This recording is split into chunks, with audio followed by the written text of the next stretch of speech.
ഇന്നൽ ഹംദലില്ലാ സ്വല്ലല്ലാഹു അലാ നബിയ്യിനാ മുഹമ്മദിൻ വ അലാ ആലിഹി വ അസ്ഹാബിഹിൽ അജ്മഈൻ അമ്മാ ബഅദ്. സ്നേഹ ബഹുമാന്യരായ വിശ്വാസി സഹോദരങ്ങളെ, വിശുദ്ധ ഖുർആൻ വെളിച്ചം പഠിതാക്കളെ, അസ്സലാമു അലൈക്കും വറഹ്മത്തുള്ളാഹി. 2026 സൗദി വെളിച്ചം റമദാൻ വിശുദ്ധ ഖുർആൻ പഠന പദ്ധതിയിൽ പ്രധാനപ്പെട്ട 2 സൂറത്തുകളെ പഠിക്കാനും മനസ്സിലാക്കാനുമാണ് പാഠഭാഗങ്ങളായി നമ്മൾ തിരഞ്ഞെടുത്തിട്ടുള്ളത്, ആഗ്രഹിക്കുന്നത്. വിശുദ്ധ ഖുർആനിലെ 22ാമത്തെ ജുസ്ഇലെ അവസാന അധ്യായമായ സൂറത്തുൽ ഫാത്തിറും 23ാമത്തെ ജുസ്ഇലെ ആദ്യ അധ്യായമായ സൂറത്തു യാസീനുമാണത്. പ്രഥമ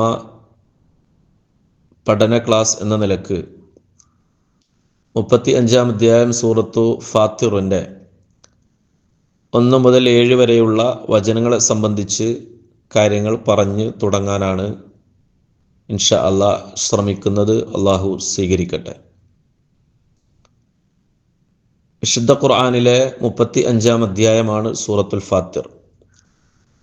5 വിഭാഗങ്ങളിലായി 45 വചനങ്ങളിലൂടെ അള്ളാഹു കാര്യങ്ങളെ സംസാരിക്കുന്നുണ്ട്. എന്താണ് ഏകദൈവ വിശ്വാസം? അതിൻ്റെ പ്രാധാന്യം എന്താണ്? ഏകദൈവ വിശ്വാസത്തിലേക്ക് മനുഷ്യരെ നയിക്കുന്ന ദൈവിക ദൃഷ്ടാന്തങ്ങളെ അള്ളാഹു വിശദീകരിക്കുന്നു. ആ ദൈവിക ദൃഷ്ടാന്തങ്ങളെ ഓതിത്തരുന്ന പ്രവാചകനെയും നുബൂവത്തിനെയും നിഷേധിക്കുന്നവരെ പറ്റി അള്ളാഹു വിശദീകരിക്കുന്നു. തുടർന്ന് ഏതൊരു മനുഷ്യനും അഭിമുഖീകരിക്കേണ്ട പരലോക ജീവിതവും അവിടെ അള്ളാഹു ഒരുക്കിയിട്ടുള്ള രക്ഷാ ശിക്ഷകളെ പറ്റിയുമൊക്കെ സൂറത്തുൽ ഫാത്തിറിൻ്റെ ഇതിവൃത്തങ്ങളിലൂടെ, അതിൻ്റെ പാഠഭാഗങ്ങളിലൂടെ കടന്നു പോകുന്നുണ്ട് എന്നാണ് മനസ്സിലാവുന്നത്. പ്രവാചകൻ സ്വല്ലല്ലാഹു അലൈഹി വസല്ലമയുടെ മക്ക ജീവിതത്തിൽ അവതീർണമായ ഈ അധ്യായം അവതരണ ക്രമമനുസരിച്ച് 43ാമത്തെ അധ്യായമായിട്ടാണ് പണ്ഡിത ലോകം കണക്കാക്കുന്നത്. അതിൻ്റെ ആദ്യ വചനത്തിൽ തന്നെ ഫാത്തിർ, സൃഷ്ടാവ് എന്ന് അർത്ഥം വരുന്ന ഒരു പദപ്രയോഗമുള്ളതിനാൽ സൂറത്തുൽ ഫാത്തിർ എന്നാണ് പൊതുവെ ഈ അധ്യായത്തിന് നാമകരണം ചെയ്തിട്ടുള്ളത്. എന്നാൽ അവിടെ തന്നെ മലക്കുകളെപ്പറ്റി പരാമർശിക്കുന്നുണ്ട് എന്നതിനാൽ, മാത്രമല്ല മറ്റ് അധ്യായങ്ങളിലൊന്നും പരാമർശിക്കാത്ത ഒരു സവിശേഷത മലക്കുകളെപ്പറ്റി ഈ അധ്യായത്തിൽ പറഞ്ഞു തുടങ്ങുന്നു എന്നുള്ളത് കൊണ്ടും പണ്ഡിതർക്കിടയിൽ സൂറത്തുൽ മലായിക്ക എന്ന ഒരു നാമകരണവും ഈ അധ്യായത്തിനുണ്ട് എന്ന് മനസ്സിലാക്കുക. മറ്റൊരു പ്രത്യേകത, വിശുദ്ധ ഖുർആനിൽ 5 അധ്യായങ്ങളാണ് അൽഹംദ് കൊണ്ട്, അള്ളാഹുവിന് സ്തുതി പറഞ്ഞുകൊണ്ട് ആരംഭിക്കുന്നത്. അതിലൊന്ന് സുപരിചിതമായ ഫാത്തിഹ, 2ാമത്തേത് സൂറത്തുൽ അൻആം, 3ാമത്തേത് 18ാം അധ്യായം കഹ്ഫ്, 4ാമത്തേത് സൂറത്തു സബ 34ാം അധ്യായം, അവസാനത്തെ അധ്യായമായിട്ട് നമ്മുടെ പാഠഭാഗം സൂറത്തു ഫാത്തിറിനെ നമുക്ക് എണ്ണാവുന്നതാണ്. ഈ സൂറത്തു ഫാത്തിറുമായി ബന്ധപ്പെട്ട് എന്തെങ്കിലുമൊക്കെ പ്രവാചക ഹദീസുകളിൽ ശ്രേഷ്ഠതയായി ഫضലായി പറഞ്ഞിട്ടുള്ള കാര്യങ്ങളുണ്ടോ എന്ന് പരിശോധിക്കുമ്പോൾ, ഒരു വിശുദ്ധ ഖുർആനിനെ പാരായണം, പഠനം, അതുപോലെ അതിൻ്റെ പ്രയോഗവൽക്കരണം ഒക്കെയായി ഒരു സത്യവിശ്വാസിക്ക് ഓരോ സൂറത്തിനോടും ഉണ്ടാവേണ്ട സാമീപ്യം എന്താണോ, അതിലൂടെ ലഭിക്കുന്ന നന്മകളും പ്രതിഫലങ്ങളും ഇഹപര ജീവിതത്തിൽ എന്താണോ, അതൊക്കെ തന്നെ സൂറത്ത് ഫാത്തിറിൻ്റെ കാര്യത്തിലും ഉണ്ട് എന്ന് നമുക്ക് സംശയമില്ലാതെ ഉറപ്പിക്കാം. എന്നാൽ അതിനപ്പുറത്തേക്ക് പ്രത്യേകമായ എന്തെങ്കിലും ഒരു ഫضല് സിഹത്തായ ഹദീസുകളിലൂടെ നമ്മൾ അന്വേഷിച്ച് നോക്കുമ്പോൾ ഇല്ല എന്നാണ് മനസ്സിലാക്കാൻ സാധിക്കുന്നത്. ദുർബലമായ ചില റിപ്പോർട്ടുകളൊക്കെ കാണുന്നുണ്ട് താനും. പ്രവാചകൻ സ്വല്ലല്ലാഹു അലൈഹി വസല്ലമ മകൾ ഫത്തിമ റളിയല്ലാഹു തആല അൻഹയോട് ജീവിതത്തിൻ്റെ പ്രയാസങ്ങൾ മാറിക്കിട്ടാനും നന്മകളായി ഭവിക്കാനൊക്കെ വേണ്ടി ഈ സൂറത്ത് ധാരാളമായി പാരായണം ചെയ്യാൻ ആവശ്യപ്പെട്ടു. അതിന് കാരണമായി ഈ അധ്യായത്തിലെ 2-ാമത്തെ വചനം, അള്ളാഹു ആഗ്രഹിക്കുന്നത് അവൻ ഉദ്ദേശിക്കുന്നവർക്ക് നൽകുന്നു, അവൻ തടഞ്ഞു വെക്കുന്നു എന്നൊക്കെ അർത്ഥം വരുന്ന ആ ഒരു സൂക്തമുള്ളതിനാൽ പ്രവാചകൻ ഇപ്രകാരം ഫാത്തിമ ബീവിയോട് പറഞ്ഞു എന്നൊക്കെ പറയുന്ന ചില വർത്തമാനങ്ങൾ ഇതിൻ്റെ ആമുഖത്തിലൂടെ വായിക്കാൻ കഴിയും. എന്നാൽ അത് ഹദീസുമായി അല്ലെങ്കിൽ സ്ഥിരപ്പെട്ടു വരുന്ന പ്രവാചകന്റെ സന്ദേശവുമായി ഒരു ബന്ധവുമില്ല, ദുർബലമായിട്ടുള്ളതാണ് എന്ന് ഒരു ഖുർആൻ പഠിതാവെന്ന നിലയിൽ, വെളിച്ചം പഠിതാവെന്ന നിലയിൽ നമ്മൾ അറിയുക. ഇതിൻ്റെ 1 മുതൽ 7 വരെയുള്ള വചനങ്ങളുടെ ആശയങ്ങളിലേക്ക് നമ്മളൊന്ന് കണ്ണോടിച്ച് നോക്കുകയാണ്. സർവസ്തുതിയും അള്ളാഹുവിന് എന്ന് പറഞ്ഞുകൊണ്ടാണ് അധ്യായം ആരംഭിക്കുന്നത്. എന്തുകൊണ്ടാണത് എന്നതുകൂടെ ഒരുപാട് കാരണങ്ങളെ വിശദീകരിച്ച് സമർത്ഥിക്കുകയാണ്. ഇവിടെ ആകാശഭൂമികളുടെ സൃഷ്ടിപ്പ് അത് അള്ളാഹുവിൻ്റെതാണ്. മാത്രമല്ല, നമുക്ക് കാണാൻ കഴിയാത്ത ആത്മീയ ജീവികളായ മലക്കുകൾ, ആ മലക്കുകളെയും അള്ളാഹു സൃഷ്ടിച്ചു എന്നുള്ളതാണ്. മാത്രമല്ല, അവൻ നന്മകളെ നൽകുകയും നന്മകളെ നൽകാതിരിക്കുകയും ചെയ്യുന്നു അള്ളാഹു. ചിലതൊക്കെ പരീക്ഷണങ്ങളായി പ്രത്യക്ഷത്തിൽ ബുദ്ധിമുട്ട് തോന്നുന്ന കാര്യങ്ങളെയും അള്ളാഹു നൽകുന്നുണ്ട്. എന്നാൽ ചിലരെ തൊട്ട് അള്ളാഹു അത് നൽകാതിരിക്കുകയും ചെയ്യുന്നുണ്ട്. ഇങ്ങനെയൊക്കെയുള്ള അള്ളാഹുവിൻ്റെ സൃഷ്ടിപ്പിനെയും ക്രയവിക്രയങ്ങളെയും നിയന്ത്രണങ്ങളെയും ഒക്കെ പറ്റി പറയുന്നതിനാൽ എല്ലാ കാര്യങ്ങളും അത് അള്ളാഹുവിൻ്റെ നിയന്ത്രണത്തിലുള്ളതാണ് എന്ന ബോധ്യപ്പെടുത്തലുള്ളതിനാൽ സർവസ്തുതിയും അള്ളാഹുവിനാണ് എന്ന് പറഞ്ഞുകൊണ്ടാണ് ഈ അധ്യായം ആരംഭിക്കുന്നത്. അതിന് അള്ളാഹു യോഗ്യനാണ് എന്നുള്ളതാണ് തുടർന്ന് വരുന്ന പരാമർശങ്ങളിലൂടെ നമുക്ക് മനസ്സിലാക്കാൻ സാധിക്കുന്നത്. ഈ അധ്യായത്തിൻ്റെ ആദ്യ വചനത്തിൽ പേര് സൂചിപ്പിക്കപ്പെട്ടതുപോലെ തന്നെ ഫത്തർ എന്ന് പറയുന്നുണ്ടല്ലോ. അറബിയിൽ ഖലഖ എന്ന് സാധാരണ പ്രയോഗിക്കാറുണ്ട്. ഖാലിഖ്, സൃഷ്ടാവ്, സൃഷ്ടിപ്പ് എന്നൊക്കെ അർത്ഥത്തിൽ. എന്നാൽ ഇവിടെ ഒരു പ്രത്യേകമായ പദം ഫാത്തിർ എന്നാണ് ഉപയോഗിച്ചിട്ടുള്ളത്. പൊതുവെ എല്ലാത്തരം സൃഷ്ടിപ്പിനും ഖലഖ എന്ന് പറയുമെങ്കിലും ഒന്നുമില്ലാത്ത ശൂന്യതയിൽ നിന്ന്, നേരെ മുമ്പേ ഒരു മാതൃകയും ഇല്ലാത്തൊരവസ്ഥയിൽ നിന്ന് പുതുതായി ഒന്നിനെ സൃഷ്ടിച്ചുണ്ടാക്കുന്നതിനാണ് ഫാത്തിർ എന്ന് പറയുക. അപ്പോൾ അള്ളാഹുവിൻ്റെ സൃഷ്ടിപ്പ് എത്രമാത്രം കഴിവുറ്റതാണ്, കെങ്കേമമാണ്, മികച്ചതാണ് എന്ന് മനസ്സിലാക്കാൻ ഈ ഒരു പദം തന്നെ ധാരാളം മതിയായതാണ്. ഇനി അള്ളാഹു മറ്റൊരു കാര്യം, ആകാശഭൂമികളെ സൃഷ്ടിച്ചു എന്ന് പറഞ്ഞിട്ട് അവൻ മലക്കുകളെയും അവൻ നിയോഗിച്ചു, സൃഷ്ടിച്ചു എന്ന് പറയുന്നു. അതായത് മനുഷ്യരിലേക്ക് അള്ളാഹു നൽകുന്ന ധാരാളം നന്മകളെയാണ് അത് സൂചിപ്പിക്കുന്നത്. മലക്ക് മുഖേന നന്മകൾ അല്ലേ. അവർ ഇബാദും മുക്രമൂൻ, അള്ളാഹുവിൻ്റെ അടുക്കൽ ആദരണീയരായ മാന്യന്മാരായ സൃഷ്ടികളാണ് അവർ, അടിമകളാണ് അവർ. ലാ യഅ്സൂന അല്ലാഹ്, ഒരിക്കൽ പോലും അവർ അള്ളാഹുവിനെ ധിക്കരിക്കുന്നില്ല എന്നതും അവരുടെ സവിശേഷതയായി സൂറത്തു തഹ്രീമിൽ പറയുന്നുണ്ട്. ഈ മലക്കുകൾ മനുഷ്യരുമായി എങ്ങനെ ബന്ധപ്പെട്ട് കിടക്കുന്നു എന്ന് ഖുർആനും ഹദീസും സൂചിപ്പിക്കുന്ന 1-2 കാര്യങ്ങൾ പറയുമ്പോൾ എന്താണ് അള്ളാഹുവിൻ്റെ സൃഷ്ടിപ്പിൻ്റെ വൈഭവം പറയാൻ വേണ്ടി മലക്കുകളെ തന്നെ ഇവിടെ പരാമർശിച്ചു എന്നത് നമുക്ക് മനസ്സിലാക്കാൻ സാധിക്കും. അവരാണ് മാനവിക ലോകത്തിൻ്റെ മാർഗദർശനമായി പ്രവാചകന്മാരിലേക്ക് വഹീനെ എത്തിച്ചു കൊടുക്കുന്ന റുസുലുകളായി, ദൂതന്മാരായി വർത്തിക്കുന്നത് എന്നാണ്. അതിലെ നേതാവ് ജിബ്രീൽ അലൈഹിസ്സലാത്തു വസ്സലാമിനെ ഖുർആൻ എടുത്ത് പറയുന്നുണ്ട്. മാത്രമല്ല, മനുഷ്യർക്ക് നന്മകൾക്ക് വേണ്ടി, കാരുണ്യത്തിന് വേണ്ടി അവർ പ്രാർത്ഥിച്ചു കൊണ്ടേയിരിക്കുന്നു എന്നുള്ളത് സത്യവിശ്വാസികളുടെ വിഷയത്തിൽ മലക്കുകൾ നൽകുന്ന, അല്ലെങ്കിൽ മലക്കുകളിലൂടെ അള്ളാഹു നൽകുന്ന ഒരു നന്മയായിട്ട് നമുക്ക് വായിക്കാം. അള്ളാഹുവേ, ആരാണ് അധികമായി നൽകുന്നത് അവർക്ക് നീ ഖലഫ, പകരം നൽകണേ എന്ന് സ്വതക്ക, ദാനധർമ്മങ്ങൾ, സക്കാത്ത് നിർവഹിക്കുന്നവർക്ക് വേണ്ടി മലക്കുകൾ പ്രാർത്ഥിക്കുമെന്നാണ്. ആരാണ് അള്ളാഹുവെ പിടിച്ചു വെക്കുന്നത് അവന് തലഫ, നീ നാശമായി നൽകണേ എന്ന് സത്യനിഷേധികളുടെ അല്ലെങ്കിൽ കുറ്റവാളികളുടെ വിഷയത്തിൽ അള്ളാഹുവിൻ്റെ മലക്കുകൾ അപ്രകാരം പ്രാർത്ഥിക്കുമെന്നാണ്. ഇനി മനുഷ്യരുടെ പാപമോചനത്തിന് വേണ്ടിയിട്ട് നിരന്തരം പ്രാർത്ഥിക്കുന്ന ഒരു വിഭാഗക്കാരാണ് മലക്കുകൾ എന്നുള്ളതാണ്. അവർ നമസ്കാരത്തിനെത്തുമ്പോൾ, പള്ളിയിലിരിക്കുമ്പോൾ, വിശുദ്ധ ഖുർആനുമായി ബന്ധപ്പെട്ടിട്ട് കാര്യങ്ങൾ പഠിക്കുകയും ചർച്ച ചെയ്യുകയും ഒക്കെ ചെയ്യുമ്പോൾ അത്തരത്തിലുള്ള ഇസ്ലാമികമായ സദസ്സിന് മാലാകന്മാർ അവരെ വലയം ചെയ്യുകയും അവരുടെ മഗ്ഫിറത്തിന് വേണ്ടി, നന്മ കാരുണ്യങ്ങൾക്ക് വേണ്ടി അള്ളാഹുവിനോട് അവർ നിരന്തരം പ്രാർത്ഥിക്കുകയും ചെയ്യുമെന്നൊക്കെ ആ മലക്കുകളിലൂടെ മനുഷ്യന് ലഭിച്ചുകൊണ്ടിരിക്കുന്ന നന്മകളാണ്. ഇനി മലക്കുകൾ വിശ്വാസികളെ പല ഘട്ടങ്ങളിലും സഹായിക്കുന്നു എന്നുള്ളത് ഖുർആൻ സൂചിപ്പിക്കുന്നുണ്ട്. ബദർ യുദ്ധ ദിനത്തിൽ, അഹ്സാബ് യുദ്ധ ദിനത്തിലൊക്കെ മലക്കുകളുടെ ആ സവിശേഷമായ സഹായത്തെ ഖുർആൻ എടുത്തുദ്ധരിക്കുന്നു. സത്യവിശ്വാസികൾക്ക് അവർ മരണവേളയിൽ സന്തോഷ വാർത്ത നൽകുന്നു.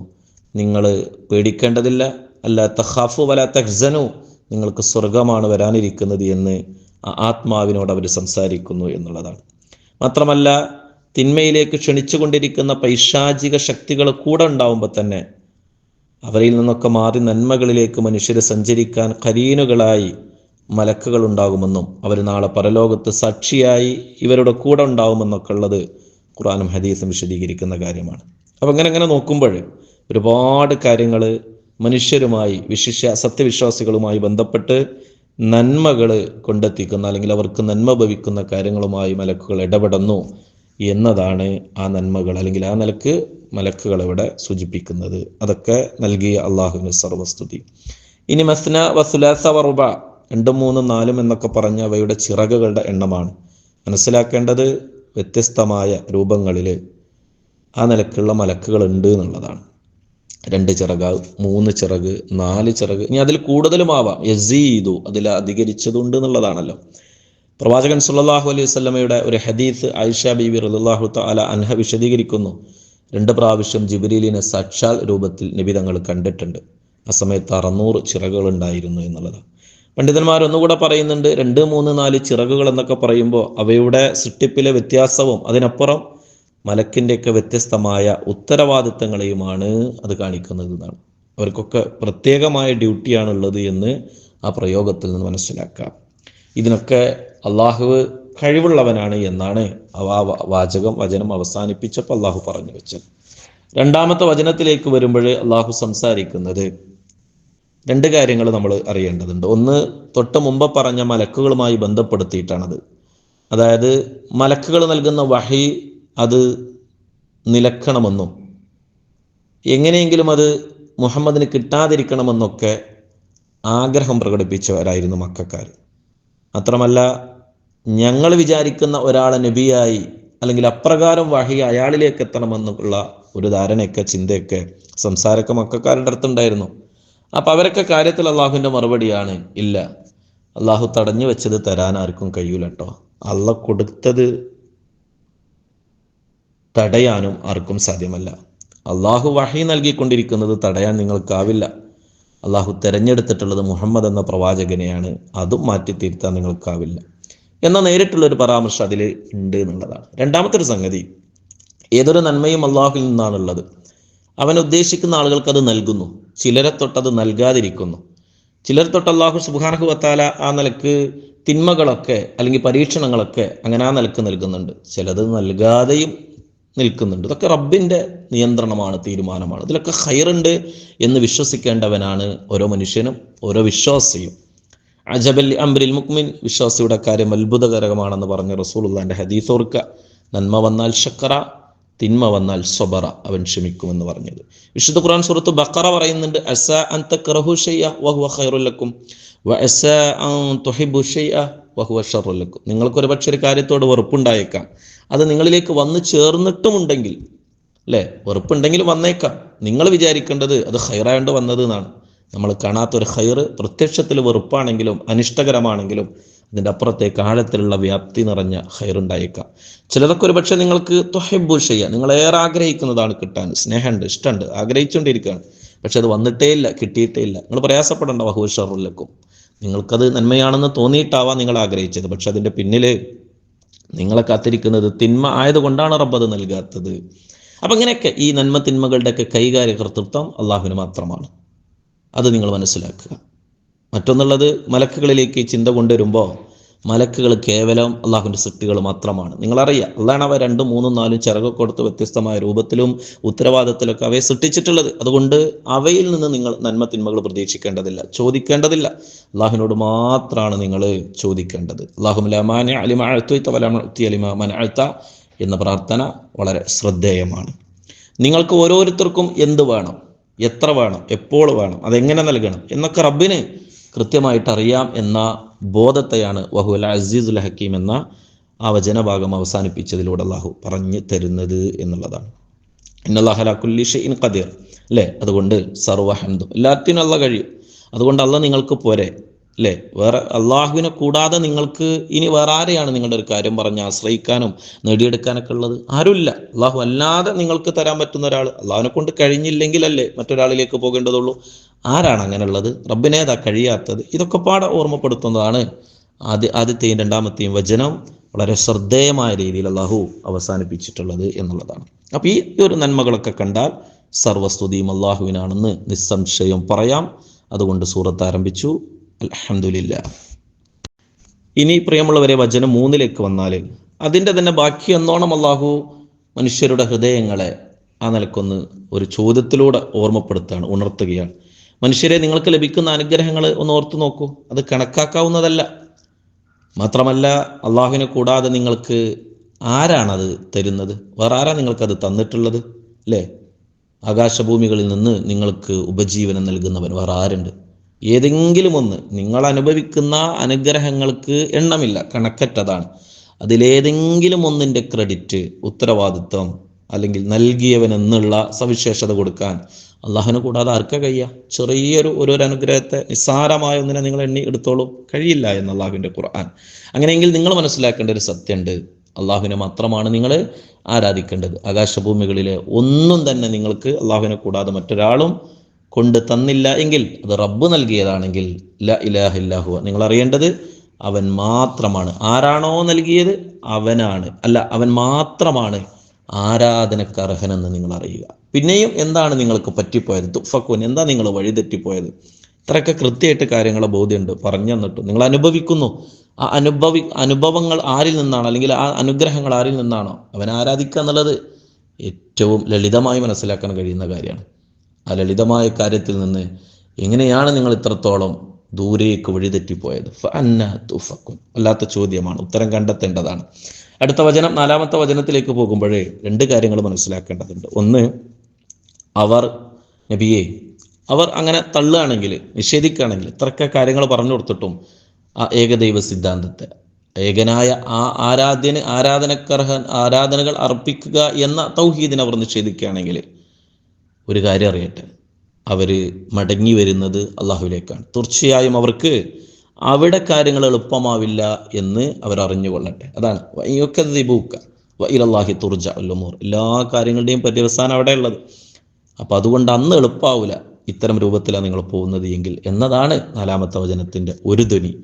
2-ാമത്തെ ഒരു സംഗതി എന്നുള്ളത്, അത് പ്രവാചകൻ സല്ലല്ലാഹു അലൈഹി വസല്ലമക്കുള്ള ഒരു ആശ്വാസ വചനമാണ്. എന്താണ് അത്? നബിയെ, മുമ്പുള്ള നബിമാരെയും മറ്റ് ആളുകളൊക്കെ അതുപോലെ കളവാക്കിയിട്ടുണ്ട് കേട്ടോ. ഫഖദ് കുദ്ദിബത്, അല്ലേ? ആ പ്രയോഗം, റുസുലു മിൻ ഖബ്ലിക്. അതുകൊണ്ട് നിങ്ങൾ എന്ത് ചെയ്യണ്ട? ടെൻഷൻ അടിക്കണ്ട, നിങ്ങൾ വല്ലാതെ പൊറുതികേട് കാണിക്കേണ്ട, പ്രയാസം വേണ്ട നബിയെ. ആ കളവാക്കിയവരാരും ദുനിയാവിൽ വെച്ച് രക്ഷപ്പെട്ടിട്ടില്ല, ഇനി പരലോകത്ത് വെച്ച് അവർ രക്ഷപ്പെടാനും പോകുന്നില്ല. അതുകൊണ്ട് നിങ്ങളുടെ ഉത്തരവാദിത്വം നിങ്ങൾ ക്ഷമയോടെ, സമചിത്തതയോടെ, അവധാനതയോടെ നിങ്ങൾ നിർവഹിക്കുക. അവരെ കാര്യങ്ങൾ അള്ളാഹുവിൻ്റെ അടുത്തെത്തുമ്പോൾ എല്ലാ കാര്യങ്ങളുടെയും പര്യവസാനം എത്തുന്ന ആ ഒരു സമയത്ത് അള്ളാഹു തീരുമാനമാക്കിക്കൊള്ളും എന്നതാണ് പറഞ്ഞത്. വചനം 5 വന്നാൽ, എല്ലാ കാര്യങ്ങളുടെയും പര്യവസാനം അള്ളാഹുവിനാണ് എന്ന് പറഞ്ഞ് അവസാനിപ്പിച്ചതിന് ശേഷം അവൻ അന്ന്, ആ ദിവസം കർമ്മങ്ങളുടെ ക്വാളിറ്റി നോക്കി നന്മ തിന്മകളെ വിലയിരുത്തി ഓരോരുത്തർക്കും പ്രതിഫലം നൽകുമെന്നാണ് അള്ളാഹു സൂചിപ്പിക്കുന്നത്. അല്ലെങ്കിൽ അങ്ങനെയുള്ള ഒരു ദിവസം വരാനുണ്ട് എന്നതാണ് ഇന്ന വഅദല്ലാഹി ഹഖ്ഖുൻ എന്ന പരാമർശം കൊണ്ടുള്ളതെന്നാണ്. ആയതിനാൽ അള്ളാഹു പറഞ്ഞ ആ വാഗ്ദാനത്തെ നിസ്സാരമായി കാണണ്ട, വിസ്മരിക്കാനോ നിങ്ങൾ മുതിരരുത്.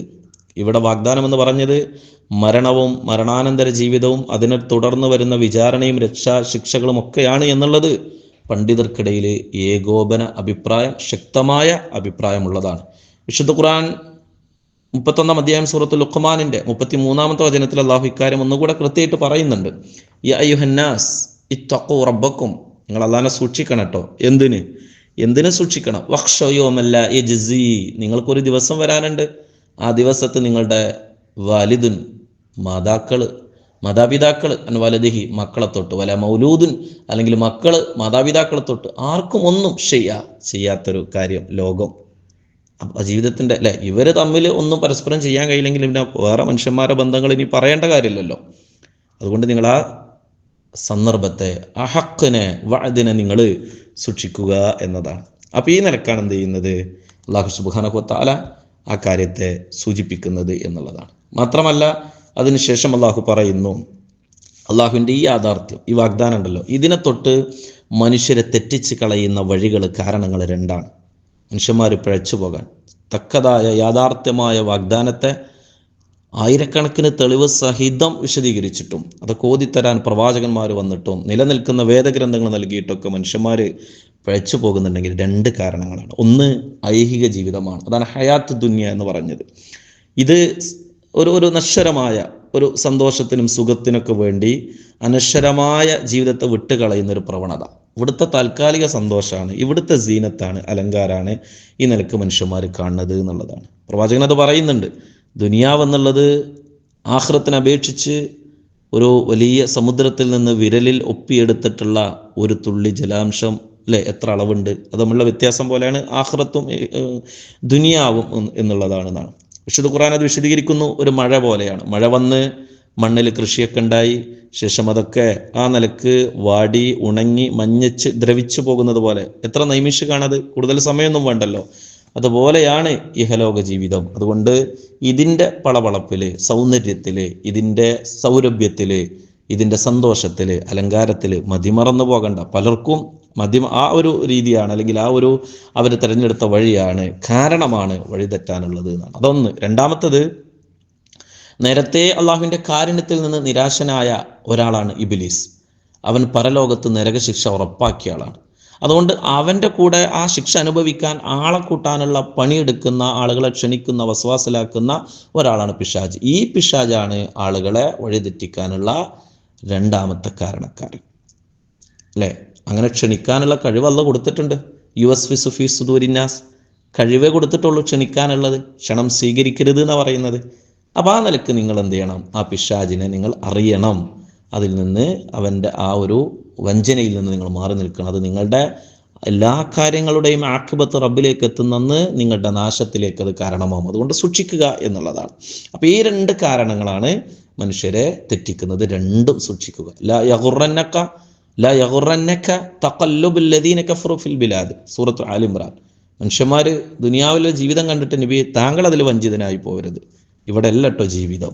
ഓക്കെ. രണ്ടാമത്തത്, യാ ബനി ആദം ലാ യഫ്തിനന്നകും ശൈത്താൻ, പിശാച് നിങ്ങളെ വഞ്ചിച്ച് കളയാതിരിക്കട്ടെ എന്ന് 7-ാം അധ്യായം സൂറത്തു അറാഫ്. അപ്പൊ കൃത്യമാണ്, ഈ രണ്ട് കാരണങ്ങളാണ് പലർക്കും ആ യാഥാർത്ഥ്യമായ വാഗ്ദാനത്തെ തൊട്ട് വ്യതിചലിക്കാൻ കാരണമായിട്ടുള്ളത്. അതുകൊണ്ട് തന്നെ 6-ാമത്തെ വചനം തുടർന്ന് പറയുന്നു, പിശാചാണ് മനുഷ്യന്റെ ലക്ഷ്യത്തിൽ നിന്ന് വഴിപഴപ്പിക്കുന്നത് എങ്കിൽ യഥാർത്ഥത്തിൽ അവൻ മനുഷ്യരുടെ ശത്രുവാണ്. എന്നാൽ അവൻ നല്ലതാണെന്ന് പറഞ്ഞ ആളുകളെ പാട്ടിലാക്കുന്നവനുമാണ്. അവൻ്റെ വസ്വാസുകളിൽ സന്തോഷങ്ങളുണ്ടാവും, ആഹ്ലാദങ്ങളുണ്ടാവും, കളിചിരി തമാശകളുണ്ടാവും, നല്ല വരുമാനത്തെപ്പറ്റി പറയും, നല്ല ആരോഗ്യത്തെപ്പറ്റി പറയും, അതിൽ കിട്ടുന്ന വമ്പിച്ച ലാഭത്തെപ്പറ്റി പറയും. ഇതൊക്കെയാണ് പിശാജ് വസ്വാസിലാക്കുന്നത്. ഇതൊക്കെ നൈമിഷികമായത് മാത്രമാണ്. ഇത് നൈമിഷികമായി മാത്രം നിലനിൽക്കുന്നതാണ്. ഹറാമിലൂടെ, അനർഹമായതിലൂടെ മറ്റുള്ളവനെ ആക്രമിച്ചിട്ട് ആ രീതിയിലൊക്കെ ആയിരിക്കാം, മറ്റുള്ളവൻ്റെ സമാധാനം കെടുത്തിയിട്ട് ഇങ്ങനെയൊക്കെ ആയിരിക്കാം ഇത്തരത്തിലുള്ള സന്തോഷങ്ങൾ അവൻ നിങ്ങളിലേക്ക് കൊണ്ടുതരാൻ ശ്രമിക്കുക. അതുകൊണ്ട് ആ നശ്വരമായതിനെ നിങ്ങൾ സ്വീകരിക്കരുത് എന്നാണ്. അതിനുശേഷം വരാനുള്ളത്, എന്തുകൊണ്ട് അതിനുശേഷം വരാനുള്ളത് ഒരിക്കലും ഗുണം ലഭിക്കാത്ത, മനുഷ്യനെ പ്രയാസപ്പെടുത്തുന്ന നരകമായിരിക്കും അല്ലേ. അവൻ നൽകിയ മാർഗനിർദ്ദേശങ്ങൾ അങ്ങനെയാണ്. ഇവിടെ സ്വല്പം സുഖമോ സന്തോഷമോ ആഹ്ലാദമോ ചിരിയോ ബന്ധങ്ങളൊക്കെ ആ നിലക്കാക്കിയേക്കാം. പക്ഷേ അതിനുശേഷം അവൻ അതിൻ്റെ പര്യവസാനം എന്നുള്ളത് ഒരിക്കലും ഒരു മനുഷ്യനെ കൊണ്ട് താങ്ങാനാവാത്ത നരകശിക്ഷയാണ് അല്ലെ. അസ്ഹാബി സഈർ, അവൻ ക്ഷണിക്കുന്നത് നന്മയിലേക്കല്ല, സന്തോഷം നല്ല, അതൊക്കെ നൈമിഷികമായി പ്രത്യക്ഷത്തിൽ അവൻ അലങ്കാരമായിട്ട് തോന്നിപ്പിക്കുന്ന സംഗതി. അതിൻ്റെ അപ്പുറത്തേക്ക് പുറകെ വരാനിരിക്കുന്ന ആ ജഹന്നം, ജഹന്നം എന്ന് പറഞ്ഞില്ലേ, ആ നരകത്തിലേക്ക്. അതുകൊണ്ട് സൂക്ഷിക്കണേ എന്നുള്ളതാണ്. അത് പിശാചിനെ സമ്മതിക്കുന്ന രംഗം പറയുന്നുണ്ട്. ഇന്നല്ലാഹ വഅദക്കും വഅദൽ ഹഖ്, അള്ളാഹു നിങ്ങൾക്ക് നല്ലത് നൽകി, പക്ഷേ ഞാനും നിങ്ങൾക്ക് നൽകി. ഫഅഖ്ലഫ്തുക്കും, ഞാൻ ഇന്നിവിടെ ആ കരാർ പിൻവലിക്കുന്നു. വകാന ശൈത്വാനു ലിൽ ഇൻസാനി ഖദൂല, മനുഷ്യന്മാരോട് അവനെ കൈവിട്ട് കളയുന്ന സ്വഭാവക്കാരനാണ്. അതുകൊണ്ട് അവനെ മിത്രമായി സ്വീകരിക്കരുത്. അവനെ മിത്രമായി സ്വീകരിക്കുന്നവനൊക്കെ അപകടത്തിലാണ് പെട്ടുപോയിട്ടുള്ളത്. ശത്രുവിനെ ശത്രുവായി കാണാനും അവനെ അകറ്റി നിർത്താനും ശ്രദ്ധിക്കണം. ആദിമ മനുഷ്യൻ ആദം അലൈഹി സ്വലാത്തു വസ്സലാമിന് തെറ്റിപ്പോയത് ശത്രുവായ പിശാചിനെ ശത്രുവായി കാണാൻ കഴിയാത്തത് കൊണ്ട് മിത്രത്തിൻ്റെ വേഷത്തിൽ വന്ന അവൻ്റെ വസ്വാസുകളെ, അവൻ്റെ ഉപദേശങ്ങളെ കൂട്ടുകാരനെ പോലെ സ്വീകരിച്ച് ഫദല്ലാഹുമ ഫിൽ ഖുറൂർ, രണ്ടാളെയും വഴികേടിലാക്കി കളഞ്ഞു എന്നാണ്. അതുകൊണ്ട് സൂറത്ത് യാസീൻ, അലം അഹദി ഇലൈക്കും യ ബനീ ആദം, ആദം സന്തതികളെ നിങ്ങൾ ഉറപ്പിച്ചോളൂ, അല്ലാത്ത അബുദ് ഷൈത്താൻ ഇന്നഹു ലക്കും അദുവ്വുൻ മുബീൻ, അവൻ ശത്രു തന്നെയാണ്, ശത്രുവായി കണ്ടാൽ നിങ്ങൾക്ക് നല്ലത് എന്ന് വിശുദ്ധ ഖുർആൻ. 7-ാമത്തെ വചനം അള്ളാഹു 2 കാര്യങ്ങളെ പറഞ്ഞു. അതായത് ആര് പിശാചിൻ്റെ വഴിക്ക് നീങ്ങിയോ അവനാണ് കാഫിർ. അവർ പിശാചിൻ്റെ കൂടെ നരകതിയിലേക്ക് പ്രവേശിക്കും, ഒരു സംശയമല്ല. അവർക്ക് അവിടെ കഠിനമായ ശിക്ഷയായിരിക്കും, അദാബുൻ ഷദീദ്. ശിക്ഷയുടെ രൂപങ്ങളെന്ത്, ഭാവങ്ങളെന്ത്, കഠിനമായ അവസ്ഥകളെന്നൊക്കെ ഖുർആൻ ഒരുപാട് ആയത്തുകളിലൂടെ വിശദീകരിക്കുന്നുണ്ട്, സൂചിപ്പിക്കുന്നില്ല, സമയക്കുറവുണ്ട്. അപ്പോൾ ഒന്നങ്ങനെ. 2-ാമത്തെ സംഗതി, പിശാചിനെ ശത്രുവായി കാണുന്നവർ അവർ വിശ്വാസികളാണ്. പിശാചിനെ ശത്രുവായി, നേരത്തുള്ള ആളുകൾ മിത്രമായി കണ്ടപ്പോൾ അവനെ ശത്രുവായി തന്നെ കണ്ടകറ്റി നിർത്തിയവർ അവർ വിശ്വാസികളാണ്. അവർക്ക് പിശാചിനെതിരെ നിലകൊള്ളാൻ അവരെ സഹായിച്ച 2 ആയുധങ്ങളെ പറ്റി പറയുന്നുണ്ട്. ഒന്ന് ഈമാനാണ്, അള്ളാഹുവിലുള്ള വിശ്വാസം, അവൻ്റെ നബിമാരിൽ, മലക്കുകളിൽ, കിതാബുകളിൽ മരണാനന്തരം പരലോകമുണ്ടെന്ന അന്ത്യനിമിഷത്തെ പറ്റിയിട്ടുള്ള വിശ്വാസം. ഇതൊക്കെ ആ പിശാചിൻ്റെ കൂട്ടുകെട്ടിനെ അവരിൽ നിന്ന് അകറ്റാനുള്ള കവചങ്ങളാണ്. ഇതവരാ നിലക്ക് സ്വീകരിച്ചു എന്നാ. കൂടെ അവർ സൽക്കർമ്മങ്ങൾ ചെയ്തുകൊണ്ടേയിരുന്നു. എന്തിന്? ഒരു നിമിഷം പോലും ആ പിശാചിൻ്റെ ദുർമന്ത്രത്തിന് തൻ്റെ മനസ്സ് വിധേയപ്പെട്ടു പോകല്ലേ എന്ന ആഗ്രഹത്താൽ സൽക്കർമ്മങ്ങളെ കൊണ്ട് പൈശാചിക ചിന്തകൾ അവരെ ആട്ടിയോടിച്ചു. അതിലേക്ക് പ്രവേശിക്കാൻ അവർ സമ്മതിച്ചില്ല. ആ നിലക്ക് അവർ ജീവിച്ചു എന്നാണ്. അപ്പോൾ 2 ആയുധങ്ങൾ, ഒന്ന് ഈമാനാണ്, 2 അമലു സ്വാലിഹാത്താണ്. അതിൽ ഫർളുണ്ട്, സുന്നത്തുണ്ട്, സ്വന്തത്തിന് വേണ്ടി മാത്രം ചെയ്യുന്നതുണ്ട്, സഹജീവികളോട് ചെയ്തു പോവേണ്ടതുണ്ട്. അങ്ങനെയൊക്കെ ഉള്ളത് അവർ ചെയ്ത് ഈ നിലക്ക് അവരുടെ മനസ്സിനെ അവർ പ്രൊട്ടക്റ്റ് ചെയ്തു എന്നാണ്. കുറഞ്ഞ ആയുസ്സിൽ പിശാച് അവൻ്റെ കൂട്ടാളികളോ അവനെ കീഴ്പ്പെടാതിരിക്കാൻ, അവനെ കീഴ്പ്പെടുത്താതിരിക്കാൻ അവന് നൽകിയ ആ ഒരു സംരക്ഷണ ഭിത്തിയാണ്, കവചമാണ് ഈ ഈമാനും ഈ ഇസ്ലാമും അല്ലെങ്കിൽ സൽക്കർമ്മങ്ങളൊക്കെ. അതാ നിലക്കവൻ മുറുകെ പിടിച്ചാൽ അവന് സ്വർഗമുണ്ട്, നാളെ പരലോകത്ത് വിജയമുണ്ടെന്ന് കൂടെ അള്ളാഹു പ്രഖ്യാപിക്കുന്നു. അതാണ് ആ വിജയം എന്ത് എന്നുള്ളതാണ് 7-ാമത്തെ വചനത്തിൻ്റെ അവസാന ഭാഗം അല്ലേ. നേരത്തെ പറഞ്ഞതുപോലെ മുന്നോട്ട് പോയാൽ ഇബ്ലീസിൻ്റെ വസ്വാസുകളെ കൊണ്ട് മനസ്സിന് പോറലേൽക്കാതിരിക്കാൻ കവചം തീർത്തവനെ, നിനക്ക് പാപപരിഹാരമുണ്ട്. എന്താണ് ഈ പാപപരിഹാരം എന്ന് പറഞ്ഞത്? ഒന്ന്, മാനുഷികമായി വന്നു പോകുന്നതൊക്കെ ഉണ്ടാവുമല്ലോ, അതൊക്കെ അള്ളാഹു പുറത്തരും എന്നുള്ളത് തന്നെയാണ്. 2-ാമത്തേത്, മാരകമായത് വന്നു പോയാൽ അവൻ്റെ ഈമാൻ്റെ പവർ കൊണ്ട് അവൻ അതിന് തൗബ തേടുന്നുള്ളതാണ്. അപ്പം അതും അള്ളാഹു മായ്ച്ചു കളയും. അപ്പം ചെറുതൊക്കെ ആ നിലക്കും പോയി, വലുതൊക്കെ തൗബയിലൂടെയും അവൻ്റെ പാപങ്ങൾ അള്ളാഹു പരിഹരിച്ചു. പാപമില്ലാത്ത മനസ്സുമായി പരലോകത്ത് റബ്ബിനൊരാൾക്ക് കണ്ടുമുട്ടാൻ ഭാഗ്യം ലഭിച്ചാൽ അവന് പിന്നെന്താ ഉള്ളത്? അജ്റുൻ കബീർ, കളങ്കമില്ലാത്ത മനസ്സ് അല്ലേ. അത്തല്ലാഹ ബി ഖൽബിൻ സലീം, അവർക്കാണ് സ്വർഗമുള്ളത്. ആ സ്വർഗത്തിൽ ഉന്നത സ്ഥാനം അജ്ർ, അതിൻ്റെ വിശേഷണം കബീർ. നാളത്തെ പരലോകത്തിൻ്റെ അള്ളാഹുവിൻ്റെ ഉന്നതമായ സ്വർഗ സൗധങ്ങൾ, അവിടെയുള്ള നന്മകൾ, കൊട്ടാരങ്ങൾ, ഫിർദൗസ്, ഇതൊക്കെ അവനെ കാത്തിരിക്കുന്ന, പിന്നീട് ഒരിക്കലും അവന് വിഷമല്ലാത്ത, ഒരു നിലക്ക് മണമുറിയാത്ത, അവസാനിക്കാത്ത അനശ്വരമായ സ്വർഗമാണെന്ന് അള്ളാഹു വിശദീകരിക്കുകയാണ്. പ്രിയമുള്ളവരെ, ഈ 7-ാമത്തെ വചനത്തിൻ്റെ അവസാനത്തെ 2 പരാമർശങ്ങളെ കൊണ്ട്, 2 വാക്കുകളെ കൊണ്ട് അറിയുക, പിശാചിനെ അകറ്റി നിർത്തുക, റബ്ബിനെ മനസ്സിലാക്കുക, തഖ്വ ഉള്ളവരായി മാറുക. അള്ളാഹു അനുഗ്രഹിക്കട്ടെ. വആഖിറു ദഅവാന അനിൽ ഹംദുലില്ലാഹി റബ്ബിൽ ആലമീൻ. അസ്സലാമു അലൈക്കും വറഹ്മത്തുള്ളാഹി വബറകാതുഹു.